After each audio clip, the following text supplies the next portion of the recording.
Good evening everyone, my name is Tarunpal Gandhi, and as you all know that our channel INFOBRARY has started a bedtime story series, and every day I come up with a new story and read out a story for you. So today's story in this story series is Simpleton the King Prince. So we'll start with the story. Once upon a time, there were three princes who set out on a journey to explore the world.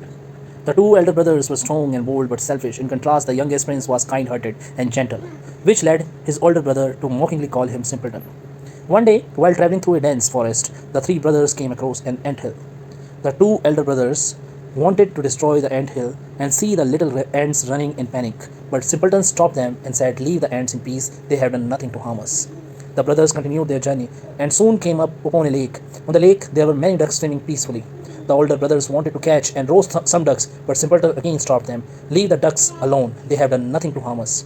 The brothers moved on and eventually came to a tree with a beehive hanging from one of its branches. The older brother wanted to light a fire under the tree to get the honey from the hive.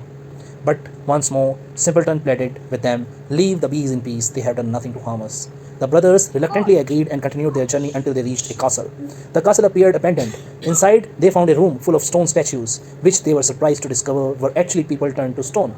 An old man said the castle was cursed. To break the curse, they had to find 1,000 pearls in the forest in one day, or they would turn into stone. The older brother tried to gather the pearls but soon gave up. Simpleton, however, went into the forest and sat down, feeling hopeless.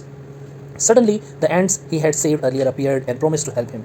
They scurried around and soon gathered all the pearls into a pile. Simpleton completed the first task successfully. The second task was to retrieve the key to the prince's bedroom from the bottom of the lake. The older brother tried and failed. Simpleton stood by lake, and ducks he had saved earlier came to his aid. They dived into the lake and brought back the key. Simpleton completed the second task. The third and final task was the hardest. They had to identify the youngest and most beautiful of the three princes, who looked exactly alike and were sleeping under an enchantment. Just then, the queen bee he had saved flew and landed on the lips of the youngest and most beautiful princess. Simpleton pointed her out, and the task was completed. The curse was lifted, and the people in the castle were freed from their stone forms. The youngest princess awoke, and she and Simpleton fell in love. The king, grateful for Simpleton's kindness and bravery, declared that Simpleton would marry the princess and become the heir of the throne. The older brothers, realizing the error of their ways, asked for Simpleton's forgiveness. Simpleton, being kind-hearted, forgave them, and they all lived happily ever after. So this was today's story. Thank you so much for watching and listening. May God bless you all. And one more thing, Radhe Radhe. Good night. Have a sweet dream.